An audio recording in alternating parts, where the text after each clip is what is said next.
Hey, all righty. Did I ever tell you about space? The final frontier. These are the voyages of Starfleet Academy. Our 10-episode mission to explore, review, and recap each and every episode as we shall see fit, to continue to speak well when it's well and speak true when need be, and battle off trolls who just want to talk trash about it just because it ain't what they expected. Hello, good evening. It's your boy, the real Vince Taylor, representing out of St. Louis, but here in Florida now. And I'm here to say, what's happening, folks? And I got my friends with me. Let's talk. I got the homie Zyla Trex in the building. What's going on, Zyla? In the house. We got none other than Bad Tie in the building. What's up, Bat? I didn't plan. And of course, we gonna chat all things Starfleet Academy. Hallelujah. And this week, we're chatting about the episode of which they have called Ooh. All right, these words sometimes they're hard to pronounce. Ooh. Ooh. Can somebody Cozine? Oh, Khionian? The name of the episode is Cozine. K-O-Z-E-I-N-E. Yes. And that is what we're gonna chat on today. So let's go ahead and get right on to it. Let's give our thumbs upses and thumbs downses and keep it 100. All right, because God is watching, and if it ain't God, it's somebody, maybe Apollo from season 1. All right, let's go ahead and get it. I'm gonna pull this up. I'm gonna take it down. Let's say what our thoughts are. I'm taking it down in 3, 2, 1. And look at all of it. We all was kind of like, all right. I mean, it was an episode, you know what I'm saying? It was a little filler. And frankly, I'm shocked because this is the least excited I think Zyla has had with regard to now. I don't necessarily I'll speak first. I normally toss it to y'all first. But I don't think it was a bad episode, if I'm being honest. I mean, it did carry on the traditional Star Trek. You know, somebody's always getting married. This time it wasn't a Vulcan. You know, it's usually a Vulcan, right? But this time it was a Khionian or Khionian, all right? And I think that my criticism of the episode lies less with the fact that it was about the marriage and all of that, and more with just me being an action guy who's been waiting since the first episode for the action episodes and was so geeked up when we finally got last week's episode, which embodied a lot of the action-packed, high-energy Star Trek. And I was kind of hoping that was going to lead us into the direction of kind of finishing up the season with that type of, with that energy. And it didn't. It kind of went back to, Beverly Hills 90210 Starfleet, which it is what it is. I'm not here to join the chorus of the critics. However, with regard to my liking of the episode, that's the criticism that I have about it. It's just that I was hoping for more action and more stuff like that. What about you, Zyla? What you're normally hella honest about these things. What was your take on what we saw here in this episode? Yeah, so I personally love the 90210 of it all. But for this episode, it just felt flat. Like it just felt not so exciting. It felt a bit like predictable in the ways that they were doing it. So I think that was kind of my main gripe with it. Also, it felt like a clear nod to Amok Time, however you call it, from the original series.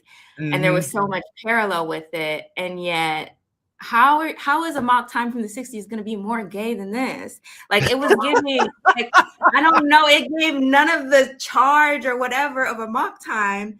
And yet we're in 2026. Like, it wasn't giving for me that much, even though I am a fan of Jaden and Darum. So that was the only reason I gave it a, sideways. And then the B plot with Genesis and Caleb, it was just like, what are they trying to do? Are they trying to make it romantic? Like, right. It was just getting so flat to me, so a little bit contrived. So I'm definitely here, especially like you said, after the action pack of last episode, which I really enjoyed. So yeah. Very good points. Very good points. So we'll lean into that as well. And for those who didn't get the Amok Time references, we'll delve into that in a second. Let's go ahead and get Bad Ty's opinion. What say you, sir? What are your thoughts on this episode of Starfleet Academy? Cozine. I think that's like Khionian. I think that's Khionian for messy. That's what this entire episode was, just a whole bunch of mess. From the very beginning of the episode, I knew it was gonna be messy when they got Sam off the ship. I said, "Oh, so y'all gonna send Sam away? Y'all probably the only one that's gonna speak up about all this messy shit y'all got going on."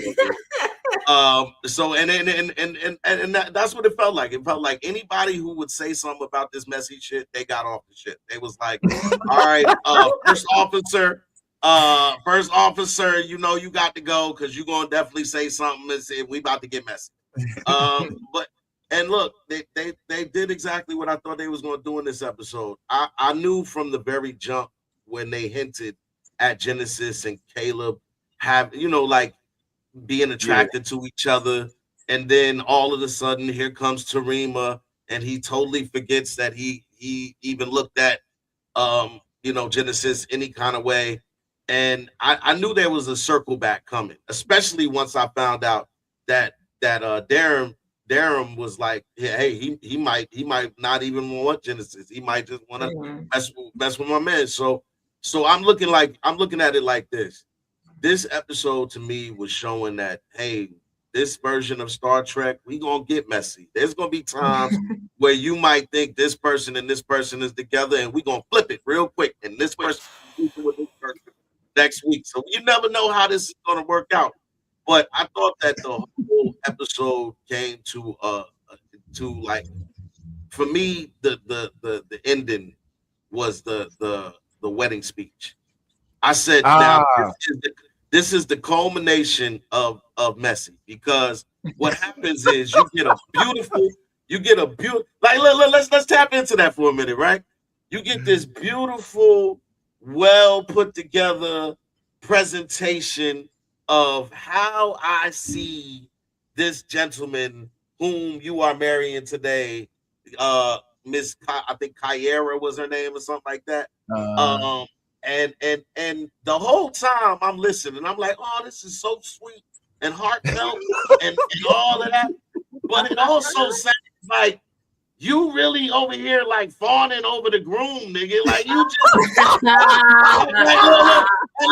and I was like halfway through the speech, I'm like, yo, is he doing this? And I knew it was real when they panned the camera to the wife, the fiance, the wife, to the wife. Yeah. And the wife saw the same thing I saw. And she's like, and at that moment, I said, this shit just hit the fan. This shit just hit the fan.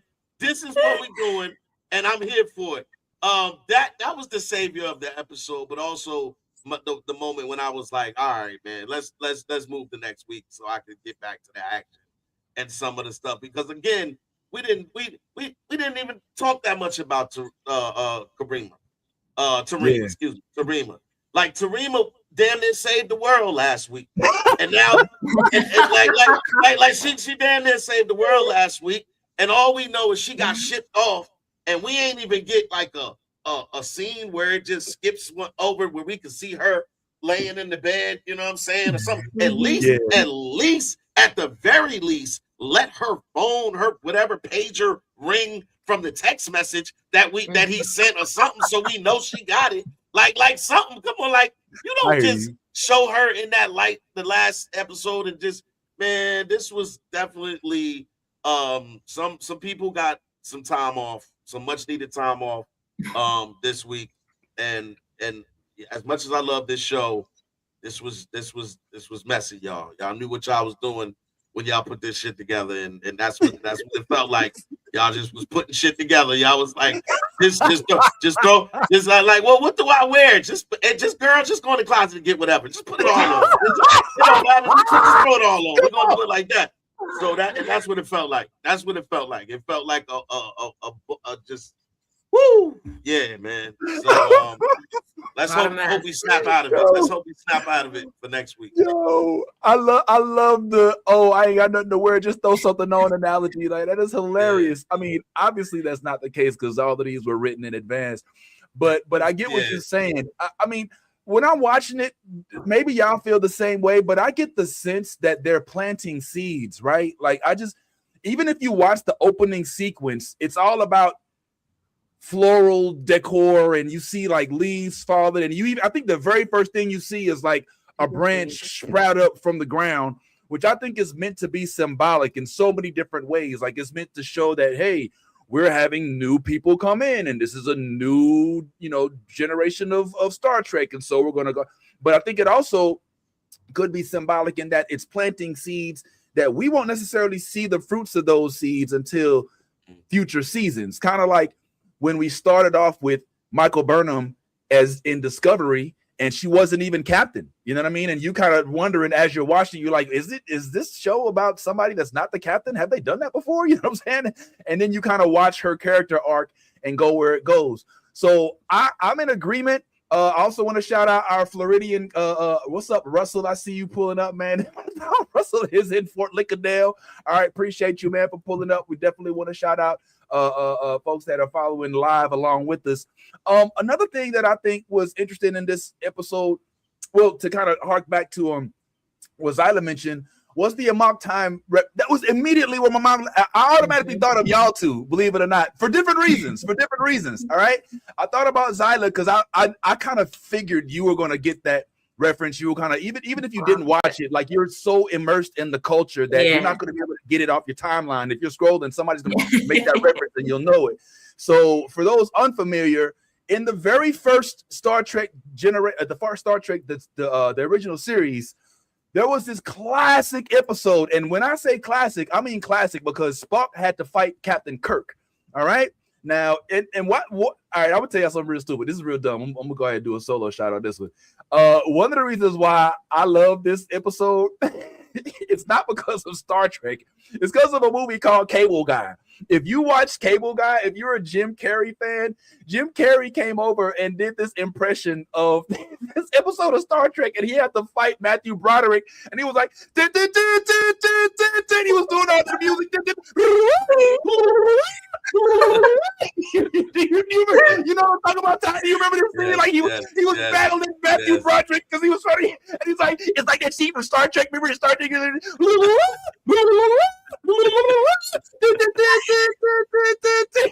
like saying the music and so like that. Every time I think that episode, like it reminds me of that episode of that scene in Cable Guy, which I don't know. We might have to end this and revisit that so that we can make sure everybody's familiar with that. But that's what I couldn't stop thinking about. But the reason why Kirk was fighting Spock is because Spock was supposed to be getting married. All right. Spock had a wife that was from Vulcan, of which he was supposed to marry. And they basically summoned them to the planet, and he was either going to fight them or the wife was going to, the fiancé, the betrothed, had the option of making or picking somebody to fight for her. Like she's like, either we get married or I'm gonna deny it, and then you have to fight for me. So she denied it. She's like, nah, I need him to fight for me because I don't even know where he been. I don't know who he talking to. No. And so like he ended up, she fought, and she was supposed to make the man that she wanted fight Spock, but instead she was smart and she had Kirk fight on her behalf. And then at the end of that, she was Spock was like, why did you have Kirk fight for me when you clearly wanted to be with old boy? And she was like, well, if Kirk fought you and he won, then I don't gotta marry you.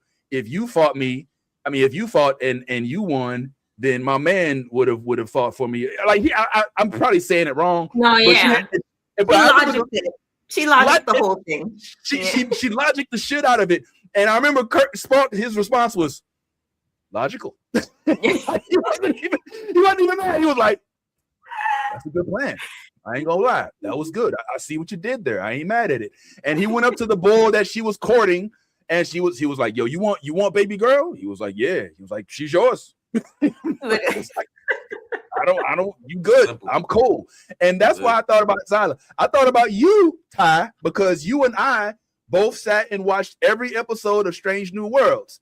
And you remember a different kind of spark marriage. On Strange New Worlds, he also had a marriage situation, right?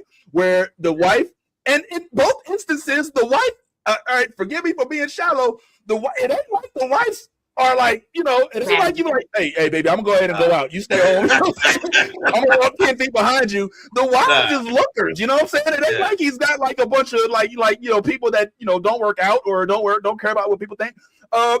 These wives, they could be on covers of magazines, and Spock, to his credit, in each time was like, well, I don't know. She's not really the one for me type thing, There's always another Earthling or something. So I did that tie for you? Do you recall that? And remember that Spock had to deal with all of that? It's always Vulcans getting married when they don't really feel like it. It's like brushing your teeth. It's like, I gotta get up, brush my teeth, get married, then I gotta go to the bridge. It's not like an emotional thing. Did you get that connection, Bad Time? Do you remember that? I got that connection for sure. And the funny thing about this episode in comparison to that was like Spock is a logical being, so he's truthful and honest. This wasn't that. This was more right. You're lying, but you're really lying to yourself. And because you're lying to yourself, it felt disrespectful. And especially in the case of a marriage. And when he told her, yeah, I love you, and then hugged her, and then you know how the camera pans to the face to show that you're really not sure about what you just said.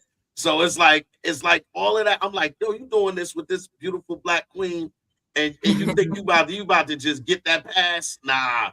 She went and told, you know how fast she went and told her mama and the rest of her friends, and look, did you see the look that the entire city gave them? At that moment, it was Jaden was like, look, man, let's go home because you don't live here. They don't want you here no more. You're not welcome. You don't look welcome. They look like they about to revolt right now. And you know what I'm saying? That if you come with some logic and just came and told Shorty, look, you my best, because look, they said they was best friends. So if this your best friend, you should have been like, I love you, but I like him too. I really like him. And I can't just be with you knowing that I like him. And she would have been like, yeah, I always knew, Darren. I knew. So I'm glad you was honest with me. And you know what? I'm gonna go marry my cousin. And we gonna get up out of here. We're gonna get up out of here. You know what I'm saying? This is what it is. I mean, at this point, I was really just like, I had already saw it. Everything I was already planning out, and I was like, "Oh, this is going to end real messy." I was really hoping that they did kind of delve a little deeper into the Caleb and the Genesis thing, because I'm gonna be honest, I actually like Genesis better than I like Tarima. I like Tarima's. I like the fact that Tarima got this potential to be a Phoenix Force, case, but I'm like. Genesis, I just like it. I like that she's smart. I like that she's always calm under pressure. I like that she's that the ultimately looks like the one that they really are gonna push to be captain. So I'm like, all right, cool. You know what I'm saying? I could dig it. I could dig it. And they all at college or high school or where I don't know what this is, where we're at right now as far as age or what this is. But yeah, it's just an academy. So I don't know what's going on, but hey, we know what goes on in co-ed dorms. That's all I'm saying. Zyla, you have some thoughts? Yeah, I guess one to the point of Genesis. I love Genesis too, and I think I actually, there's another amazing Black woman Star Trek creator, Nzinga, and she runs like holodeck hose, and she was talking about her take that unfortunately Tarima suffers from that thing where she's only seen in the lens of Caleb. Like we didn't, like you said, we didn't even get to see her this episode, and every time we see her, it's like immediately the first scene of her, she's fawning over Caleb, they're fawning over each other. So we never really get to see her without that lens, and I feel like she's undergoing some unfortunately, even in today's day and age, that thing that I feel they did to Keiko O'Brien and like different women Star Trek characters, like they just make her the girl. And the reason I like Genesis more is because we see her more in her own element and doing her own thing, which is cool, you know, and having her own arc. So maybe that's the only reason I'm like irritated about her and Caleb having a romantic thing, because I don't think it's bad, but it's just like I don't want her to undergo the same things. But that's one thing. But then, yeah, with the whole marriage, the Amok time thing, it's funny because I have a personal headcanon about the original like Spock wedding, which is I think that T'Pring, his, you know, betrothed, I feel like she was letting him go as a favor. That's my like internal, because I feel like she saw they've been connected since they were young, right? And she knew he loves Kirk in a real way. And I feel like this was the true answer that Amok Time should have done back in the 60s. And that was a whole plot and a whole scheming she did to let that man go do his thing because she knew who she really loved. That's my fan theory, because the way they were wrestling in that episode was crazy. It makes you really know how Spurk became the first ever gay ship in the 60s. Like they were hugging each other with knees and binding and all sorts of stuff. He opened his shirt and showed his man boobies. That was fun. So I just feel like this was the real writing that they couldn't do back then. Kyra, or whatever her name is, was like, I already see what this is, and you're not about to do me like this. Like, you go off, go to the academy, like, leave me be. So I think I liked it in that way. But I feel like, damn, there was no wrestling, no nothing in this. That's what I thought.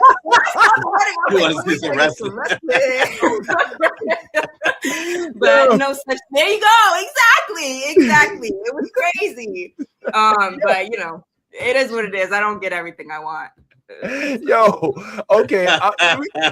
First of all, holodeck hose. Did somebody? Yes.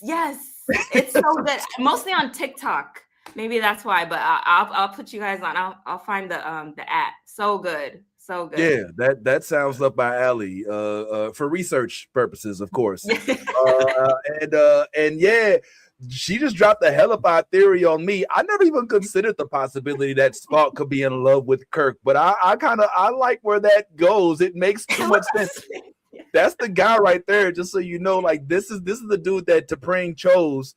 That's basically her man. That was her man, right? And Spock shows up and she's like, nah, you have to fight for me. And so they chose Kirk to fight for her, but she knew she didn't want near one of them. And she was like, now keep in mind, Ty, this is a fight to the death. Like it's supposed to be to the death. You know what I'm saying? Like they're not near one of them is supposed to walk away from this. And this right.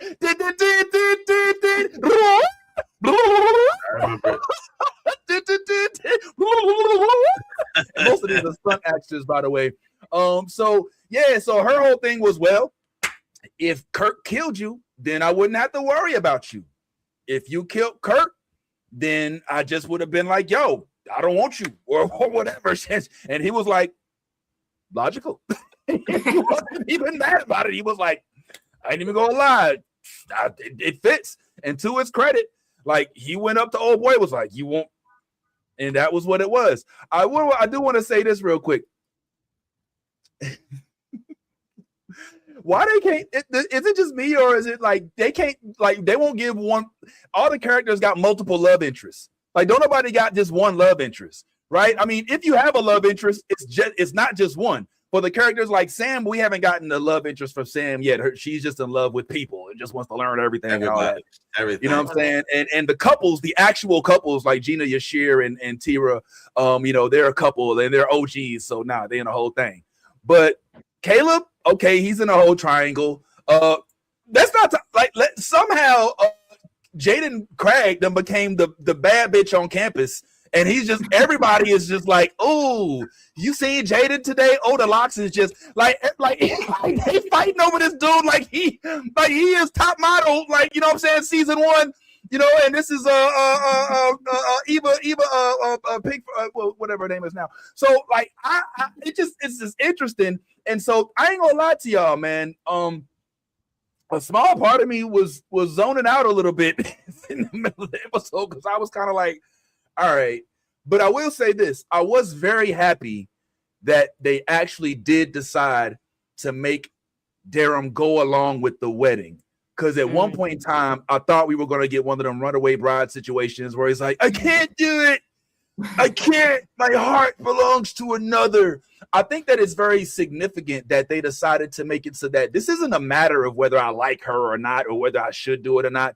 I'm doing this for my people. You know what I'm saying? This isn't emotional. This is cultural. This is me trying to make sure that we can cement, because y'all keep in mind, he said at the get, this is royalty. I'm royalty, and I really liked the scene. It kind of stung a little bit, but I really liked the scene where Durham basically confronted Jaden and was like, look, I ain't like you, bruh. You left your people because you ain't want to be like them. He's like, I ain't leaving my people. I don't care how much it make me uncomfortable. I'm here for my people, and that's it. And Craig was like, fine, I'm going home. And he was like, all right, you want to talk shit? And so I like that he stood on business, Zyla. I like that he was like, you know what? I don't care. It ain't even about me, man. I'm here to fulfill what it is that I need to fulfill so that my people will continue to thrive. You know what I mean? It would have been, I wish they had all been in the purple skin and in the other forms that they're in a little bit. That would have been a little, I'd like to see him in Talo Kid. Yeah, that would have been kind of cool, right? But I did like that part. Yeah. So another thing, I think at this point we've especially we've kind of gotten the layout of the orientations. Not that it's important, but I'm getting the sense that Jaden is, he not only he's that's fine. He likes the men, but Durham is not. He's a both. The subway goes both ways. You know what I'm saying? Yeah. He's not necessarily out for one particular gender. He's a lover of all trades, if you will. Which is significant because he could still jump in the relationship. He could still jump in the middle of Caleb and Genesis's relationship if he really wants to. So he's not off the board in terms of threats with regard to other relationships. So I don't know. I think that's pretty cool. But yeah, action we didn't really get a lot of it. This was messy. This was just a whole lot of stuff. But what's crazy is I'm gonna go ahead and predict it now. This episode. It means bad for one person on the show, and I hate to say it, but we're gonna probably lose this. We're probably gonna lose this character in probably the next 2 episodes, next episode and the next or the one after that. But Kyle's gonna have to go. Whoa! Yeah, Kyle's gonna have to go in order for. What? Well, it's the truth. In order for Durham and Jaden to thrive, Kyle has to be gone. Kyle is the reason why those moments when they're talking and they're getting all chummy, and then up there's Kyle. Oh, Kyle pulls up and look, and you know how you pull up at the wrong time, and you don't know you pull up in the wrong time until the first person that speaks responds to you, and they're like, "Oh, It's giving red shirts. I'm sorry. You don't have no last name. What is nothing? Kyle's not gonna make it. Looking good. He's not gonna make it. And let's be honest, in terms of his people, which would be the War College folks, they already, you know, they already, you know, the scales are being tipped. You know, Bobby's gone, and you know, even they changed the culture of the leader's head. Like he's like, okay, I'm gonna do what you say, Captain, whatever. So yeah, you might have a point, but I'd rather if Kyle is gone, the only way I'll accept him being gone is if they fight to the death. What a scene in the ring.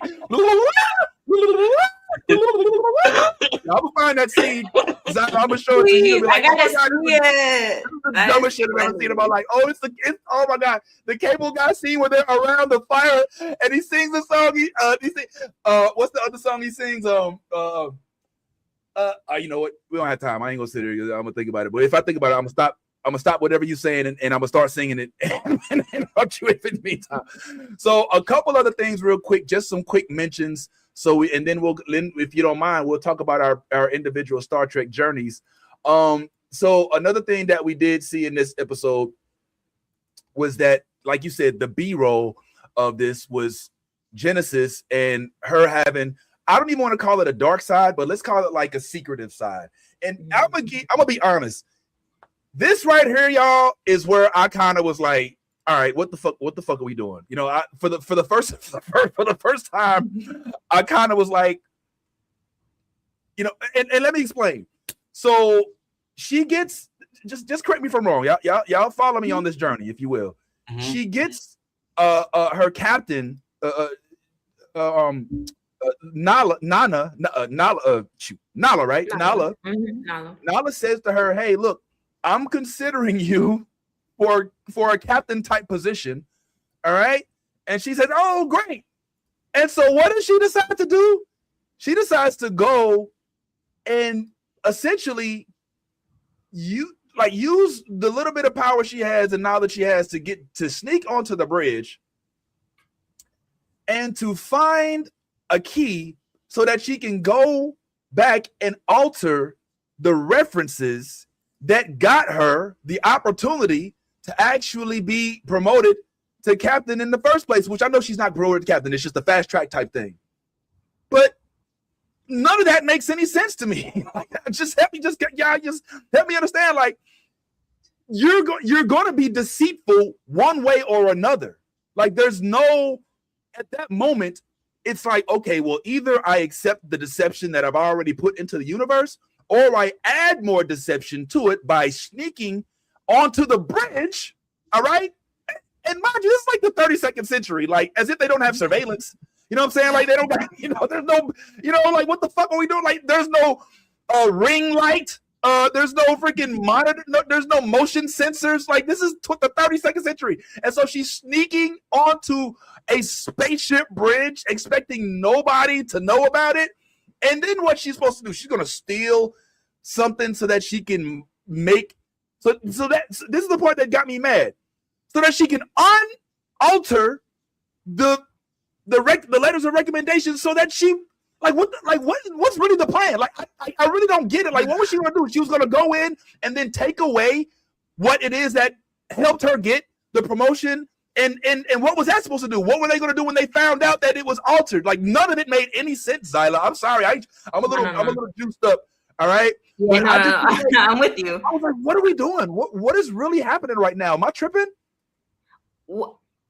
Correct me if I'm wrong, because I thought that she stole the key or the thingy because all her recommendation letters said that she was successful but out of fear. Like she was driven by fear or perfectionism or something. Mind you, I'm with you though. Still to me, that's pretty weak writing. I thought we were going to find out something darker, like, oh, she forged her way into the school. Yeah. Or like she like all her things were fake and something a little bit deeper than that. And I was kind of like, oh, because I love a bad girl who sneaks onto because she wants to succeed. I kind of love that type of character who like, at any cost, I'm going to make myself captain. But for that to be the reason that she did all that deceitful stuff felt like a flat ending to it. So I don't know. I'm with you. I don't know what you think, man. Ty, are you with me, man? Like, I just did not. I literally was. I was like trying to put it together, and I think you're right, Zyla. And please feel free comments as long as you're nice about it. All right, and we do read the post chat, and I'm gonna delete most of them, but whatever. But yeah, like I feel like it was very trivial. Like literally, the risk heavily outweighed the reward, and she suffered the consequences from it. All she had to do was keep her mouth shut. Like she could have told Nala. She could have told Nala, hey, listen, I appreciate it. I do have something to confess to you. And Nala, she would have took her feet off, put them up in the seat, and been like, took her shoes off, and be like, all right, you know what? This probably wasn't the right thing to do, but you did come to me and you told me the right thing, and ultimately that's the right thing to do. And so we're not going to take away your promotion. We're gonna hold on, I gotta do it right. Let me sit up. We're not gonna take away your promotion, all right? We're gonna just keep on, and we're gonna whatever she was gonna do. Like, am I tripping? Like, what the fuck was she doing? Like, seriously, like I'm so lost. Yo, so let's go back to my original definition of the word cozine. Messy. Messy. Yes. This it's not even like this is the crazy thing. Now watch this. It's not even about her storyline, like, because that's all misdirection. The whole reason that we're even talking about that is because she never went home. Remember, we never got to see who her admiral father is. There's going to be a big reveal. I don't know who her father is. But for some reason, we keep on getting these moments where we could have seen him already, but then something else happens and we don't see him. Everybody's going home. We send Sam home. Somehow she decides not to go home to her admiral. Like, this is the part that I don't get.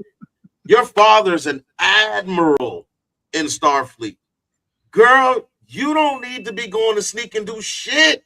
You got an admiral as a fucking father. Dad. Hey, Dad. I lied on my application. Yeah, I know. I shouldn't have. Yeah, I lied on the application. Yeah, but check this out. The captain, before I left, said she was gonna put me in this captain program, and the only way I'm gonna get in that captain program is if my application disappears. Okay, you just gonna make a phone call? All right. Oh, so you got somebody that I don't gotta worry about nothing? Okay. I love you, Daddy. Yes. I'm gonna make you proud.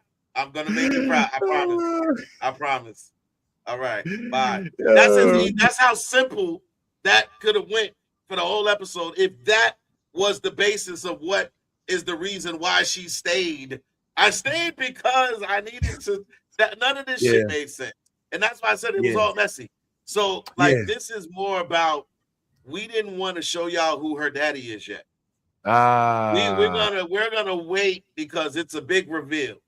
Like what do we know? We know he's an active Starfleet admiral. We know that he has his own ship. We know that he was chilling on his own ship. So I don't know who the fuck they talking about, man, but it's starting to really make those things kind of those wheels churn. And I'm like, yo, like, who is her pop that they got to keep on, taking these moments where we can see him? Because we could have saw him when we first encountered the betas when they first came on the thing for the whatever that was. It's opportunity after opportunity. So who is this girl daddy? That's what I want to know. Who's her daddy? Yeah. I still think that I'm hoping my prediction range true. I still think that is the guy whose name still escapes me for some reason. But the dude we saw last episode who kept showing up as a hologram, who's also in Discovery. I forget his name, but he even mentioned her. Last episode, he mentioned her. He talked about Genesis. He was like, "Oh, and don't forget about Genesis." And you got somebody on the. And I was like, "Oh, you said her name." You know what I'm saying? And they never refer to it. It gives me kind of like when, all right, I know I keep using TOS references, but when Spock first came with in the first season, which, as you know, and we'll talk about this in a second before we wrap up our Star Trek journeys, I learned that in one of the first episodes where we met Spock's parents, they came on as ambassadors. His dad is Sarek, which is one of the few continuities that has lasted through all of the lore. Like his dad is still Sarek in Discovery, so that's real cool. But we also meet his mom. But when they came onto the ship, they didn't talk to Spock. And Kirk was like, "Yo, can you help them? Whatever." And he's like, "I don't think that'd be a good idea, Captain." And he's like, "What's the problem, Kirk? You know, I mean, Spock like." He's like, "Yo, well, what if these were your parents or something?" He was like, "Well, they are my parents." And it was like, commercial break. You know what I'm saying? And so, like, to see something like that happen, and now I'm seeing this kind of same like crazy stuff like still existing is kind of weird. But it just shows like parents, they have an impact on their kids' decisions. You know what I'm saying? Like Kirk's dad in the J.J. Abrams version was a captain. In fact, he was the captain of the ship that he was given birth on. And if you all remember, that was Chris Hemsworth, who played our modern day Thor, who was George Kirk. And yeah, so he always had to worry about that. And then Spock has Sarek. And so with this young lady having some issues with parental guidance and not necessarily wanting to fail, and it was kind of a theme in the show as well, because Durham had that same thing, like, yo, these are my people, and I also got to do the right thing for them and all that. So it was a classic Star Trek episode. And dare I say, if this was one of 26 episodes, I wouldn't trip. I'd be like, hey, this was educational. We were informed, but knowing that it's one of 10. You're like, oh my God, like, we're running out of time. Like, we only got like 3 more episodes. Like, what are we doing? Like, we don't have no time to. You can already see the cliffhanger season finale as they're gearing up for it. So I rest with that. So, can I ask you a question? Can I ask you this question? Please. How many more times are we gonna allow the captain to keep on making these fucking stupid decisions just because she wants to make Caleb happy? Like, she knew goddamn well Caleb wasn't supposed to be left there by his motherfucking self on the Starfleet with all talking about we're gonna give you access to this. She was like, like this nigga's running you. He's running you now. So now Caleb makes decisions based off of whatever he's like, I don't want to go nowhere. She's like, oh, fine, you stay here then. Look. Like that was only in the keys to the kitchen. And all I'm like, yo, are you his mama or his goddamn commander? Right now. And it's giving really white mama, because if she was black, it would be like, man. It's just he can do no wrong. He can do no wrong. Exactly. Like, come on, take that boy with you. Like, Zyla, she was this close to putting him in timeout, having him count backwards from 10 and stand in the corner. Like, it's like, come on, man. Like, are you his mom? Aren't you the same one that sentenced his mom to 15 years of hard labor at a freaking work camp? And you can't tell this motherfucker to take his ass to his adopted family like he supposed to be, motherfucker. Like, yeah, but you're right. That's exactly what she's giving. And I also thought it was a little, basically, I ain't gonna lie, this is the only little critique I got about the generation, because this I think is a 32nd century, and I don't normally cross streams, all right, for my Ghostbusters fans, but I can tell you for a fact that if this was Star Wars, there would not be no wheels on no goddamn luggage. The fact that they were trying to wheeling luggage in the 32nd century, like the luggage is on the floor.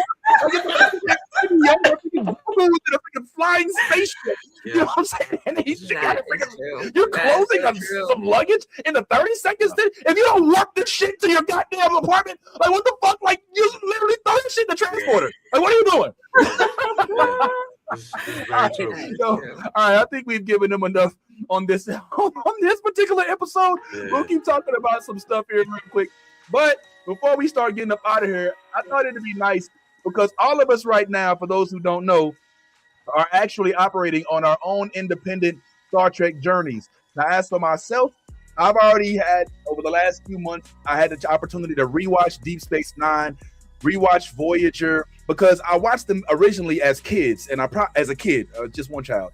I was just one child. I wasn't multiple kids, and I just don't remember watching it with my adult mind that gives me more perspective on the episodes. And so right now, it's kind of like watching them for the first time, even though when I'm watching them, I'm like, oh, I remember that, but I get what's happening now. So I've had the opportunity to go through all of those, Lower Decks, DS9, Voyager, even Enterprise, but I have some different feelings about it. But now I'm on the original series. Now we're also all kind of in a little bit of a journey, to speak, if I can bring us all in. My homeboy Ty over here is watching Deep Space Nine again, which I think like me, he watched it but didn't watch it. He saw it, but he didn't, watch it.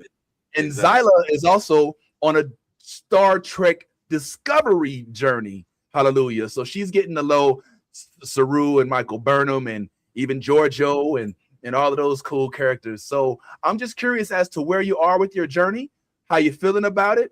And then, yeah, man, let's go ahead and wrap up with that. Let's start with you, Ty, because you are now rewatching Deep Space Nine. And I'm just curious, what's the last thing you remember about it and how you feel about it now that you're having a chance to watch it with your adult eyes? Well, I think I'm on around episode 8. And thus far, really, it's them still putting the space station back together, and just getting acclimated to being in a new environment and everything like that. I like it. I will be creating a list of reasons, because I've already seen a lot of things when it comes to my man Cisco that I'll be like questioning. I'll be questioning some things about Cisco. Cisco don't give a fuck. He does shit. When I say, when you start talking about Starfleet regulations and all of that, man, that shit is just a word that he uses whenever it suits him. When it suits him, Starfleet regulations. Soon as it don't suit him, man, we got to do what we got to do, man. So fuck Starfleet regulations. Them shit, hey, that's just the. So I'm starting to see some things with my man Cisco that I like, and some things that I'm a little questionable about. But I'm also watching the Lower Deck series as well. So I'm kind of splitting. I'm kind of splitting those, and I'm enjoying the Lower Deck series. It's funny. It's vulgar. Another show that just doesn't give a fuck. Like I'm down for it. Like right now, the comedy is hella good. Beckett is when you talk about no fucks given, that her face appears in the dictionary right there. There it is. No fucks given right there. Beckett. So right now I'm on that, man. But I watched all of. I'm with you. I watched all the series coming up. I watched the original Star Trek. I came up on TNG. We caught up on Strange New Worlds and all of those things. But sometimes it does take you, to go back and watch these things and take your time and really kind of, delve deep into the lore, and then you start getting those moments in the show where you're like, oh, that reminds me of that. Oh, that that specific moment I remember when this, and I'm trying to get to that point. So that that's where we at right now. Yeah, one of the cool things that you'll probably experience, which is kind of what I experienced when you're watching Lower Decks, is you get a little bit of FOMO. Like you get some like they'll make references and you be like, I don't know exactly what they're talking about. You know what I'm saying? And then you like get the urge to go back and watch the whole series because you're like, I want to know what the hell I'm missing here. You know what I'm saying? Because Lower Decks literally embodies all of the Star Trek series, with the exception of probably Strange New Worlds, because I think that was happening while it was actually happening. But I mean, while it was airing, excuse me. What about you, Zyla? How's it going with Discovery? What have you discovered thus far, and where are you in your journey? I'm still on season 1. I think I finished season 1, episode 7 is the last one that I finished. I love Michael Burnham bad. I love her first episode. I think the character is so fascinating. A human raised by Vulcans, like genius. I'll say, yeah, I love her so much automatically. Obviously, you know, just seeing like a Black woman as a captain is very cool. But more than that, I love her, you know, she's very human, and it's making me mad how everyone is treating her. Like it's honestly, I could not believe how badly people were treating her when she didn't even really do anything. Like I could get on my soapbox about it. Like I know she started a coup or whatever, but I was immediately on her side. Or whatever. Y'all did it, you know? So I was getting mad about that, but it's been fun to see the journey. I will say the Klingons threw me off. I know there's like a lot of, you know, heavy criticism of the show, but thankfully I didn't watch it at that time, so I'm kind of like able to make my own opinions. Yeah. And just like kind of see the criticism after when I go online, but Klingons did throw me off. Very different. And they're just talking just straight Klingon, which I don't think we'd seen previously like that. And underneath a bunch of prosthetics, it throws me off a little bit. It throws me out of the world a bit. So not loving that so much, but overall, plot-wise, I think it's really good. I loved episode 7 where they were caught in a time loop. I thought that was such a good episode. Oh my God, yeah. Yeah. So that I've been having a lot of fun with it. Yeah. Yo, I'm not gonna lie. The Klingons were some of my favorite part of the first seasons of Discovery, because not only did they immerse us into their culture, unlike in other series, they did it in a movie. I think Star Trek 3, the Search for Spock. I think they delved heavily into Klingon culture. I think that might be where we first. Is that where we saw Worf? It might be. It might one of those movies. I think we got introduced to. It probably isn't that. So don't fact check me on that. All right, y'all. But I love the dynamic of the racial aspect of Klingons. Did you get that? Like they're yeah. And they're like, we don't care about your white skin. We looked away from that. We was trying to give you a chance, even though you have this white skin. You know, they're like, it's like, oh snap! Like, it's such a. I love that. Like when they delve into. Because, you know, most of Star Trek, kind of like X-Men and a lot of Marvel stuff, is allegorical, right? Like it's supposed to be the place of something that's happening in our timeline, but in a different manner, so that we don't necessarily see it from a literal standpoint, but figuratively. And so for this white Klingon to feel oppressed and like, please, my white skin, I'm sorry. It's like, okay, all right, well, I'm trying to get. What you looking for? DEI, Mr. White Klingon? What you need some what you need, a minority scholarship? Like what is, you know, what did you so woke, man? I'm just freaking white woke, you know. So I like that. I like that. And I like the whole dynamic of like him having to prove himself because he's just looked down upon due to the way that he was born. And if you keep watching, you know, that gets even more complex. But you definitely stepped into it with the Michael Burnham thing, man. Because this is why I loved the first 3 seasons. We'll talk about what happens after that. But this is why I loved Discovery, because it was one of the first times that we got to see a full character arc from a captain-esque type figure, I'll say, for the time being. All right? Because we normally get the captain and they the captain. You know what I'm saying? Or you normally get the first officer and they the first officer.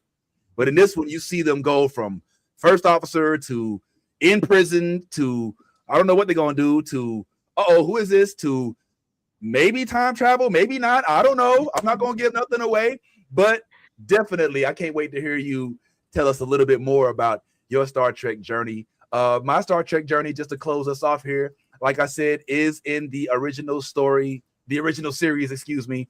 And right now, I just finished the episode where I'm on season 2, I think episode 16 or 17. And I just finished an episode where there's these beings on this planet that they travel to. And when they get there, the beings basically have this button on their belt that makes everybody freeze.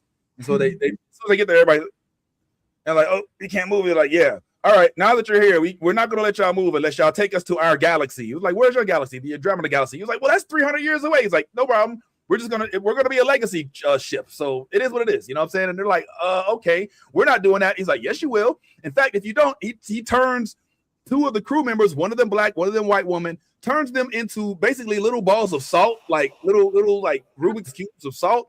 And you're like, okay. And he's like, yeah. And then he takes one, he crumbles it out. He's like, now this one's dead. And you're like, oh no, did he just kill the black guy? But then he's like, the other one is okay. And then he brings it back to life. You're like, oh, whew. Okay, so they just killed the white woman. All right, cool, we good. Probably shouldn't be laughing at that, but that happens. And so then like these folks, they basically like they take the Enterprise hostage, and they're traveling to this galaxy, but they're like using human form, so they're new to human form. So sometimes watching this shit, it's so ridiculous. So Kirk goes to talk to one of the ladies who, of course, is in scantily clad outfit, who's probably like 18, playing a 28-year-old or something. And he goes into the med bay, and he's like, hey, so you're not human, huh? And he starts touching her, and and she's like, what does this mean? What is this supposed to mean? It's like, oh, well, you've never felt love before in your life. Like, what is this love and what is its purpose? Well, let me show you. And then he, like kisses her, and he's like, oh, does that make you feel better? Do it again. And then next thing you know, like she's like fast now. So now he's basically got her all love curious. So they're trying to get back to the galaxy, but she reports to the captain, hey, I need you to. It's like, well, what about this love? It's like, who's been talking to you about love? And so basically Captain Kirk's swag saves the ship. You know what I'm saying? And that's what a lot of the episodes. I was just about to say that. That was the plan. That like Williams and those who know, William Shatner was one of the swaggiest debonair, because he, first of all, I've said this before, there's not an alien race that William Shatner will not sleep with. He will sleep with he will attempt to impregnate any race that is willing to get down. But he proves it. He proves his loyalty to the Federation. Every episode. It's true. It's true. Yeah. You're not lying, bro. You're not lying. Like literally, it's like Kirk, he will use everything. It's kind of like Players Club. I'm just using what I got to get what I want. You know what I'm saying? He's like you, whatever tool he has at his disposal. It just so happened that his swag, his riz, is on point. It is his secret weapon. It's his what's the sword that Voltron? It's his like light sword. It's his lightsaber. It's like, oh, we're in trouble. Well, I'll whip out my Riz game, and we'll more than likely be able to find ourselves back to the Enterprise. So and it's just fascinating. It's so crazy watching it and just seeing the different dynamics of what it looks like, what things would not have survived in modern day society. But I could also see where people would probably complain about it and be like, well, hey, this is that wouldn't happen. There's blah blah. But there's so much. So maybe we'll touch back and talk about some more of our Star Trek journey, in weeks to come. But as for this week, I think that'll go ahead and wrap it up for us. Let me go ahead and shout out our folks. Oh, let's go ahead and give a little bit of love to some of our viewers who, hey, what's up, Mike? Hey, Mike, make sure you pull back up on Saturday, as we are live every Saturday at 10 a.m. Eastern time, and we'll break down all things blurry, all things nerdy, sci-fi, Marvel, comic, whatever, video games. And we got a lot to talk about this weekend, so definitely subscribe, like, and make sure you like the homie Zyla as well, as she's coming up as a major Star Trek influencer. Guess what? Tawny follows her, and Jaden Craig even asked her out on a friend date, and they've been like besties ever since. And so we're gonna see where that goes. I'm just kidding. All right, so we got you. What's going on? Cisco, yeah, I'm not Picard. And when did he say that? Right after he knocked Q on his ass. Come on, Russell. That's my dog. All right, who else we got? Jolly Yellow Nerd. Oh, my bad. You did it at the same time. I was gonna say Cisco didn't start up as captain. Exactly. Yes. That's right. He started off in more of an emissary role, all right, Commander Cisco, if you will. But yeah, then they got the Defiant, and everything changed, homeboy. You know what's so funny? You know what's so funny about that? People forget that he wasn't captain, and he destroyed his ship against the Borg. Hold up, against the Borg in the very first episode. The very first 5 minutes of the very first episode, he destroys his ship and his wife gets killed. And yes, it all happens. He did not destroy the Borg. Destroyed his ship. Well, listen. As a captain, the decisions we make have repercussions. Oh my God! He chose. Listen, I'm just saying. You're such a Picard. Listen, all I'm saying is Picard never got the Enterprise destroyed. That's all I'm saying. No, he just got kidnapped. All right, because he was the easiest dude to take off the ship. They wouldn't have tried that with man. If they tried to get Cisco off that ship, Cisco to whooped all their ass, man. Cisco was like, fuck that shit, man. And don't act like Picard, they never lose nobody on this ship either. Hashtag Tasha Yar. Hashtag don't let me keep going. And also Picard still didn't even find out about all his sons until later on in his life. And then he didn't. What? Tell me about his sons. Don't do this. We wrapping up the show. You gonna bring up this bullshit? Anyway, guys, you heard it here first, man. We're your first stop for Trek. All right, we space blackness, and we bring the culture to the bridge. So make sure y'all continue to tune on in. As we always say, be your authentic self. If you ain't being yourself, you're being fake. All things, if you're a geek, let that geek flag fly. We right back here next week at 2 p.m. on a Thursday to talk episode 8. And we'll be here Saturday. And make sure y'all check out Zyla every day because she posting really dope shit. All right. We're going to see y'all a little later. Deuces. This is Thugnificent telling everybody to tune in to New Blurred Order, my nigga. The best podcast on the planet Earth, nigga.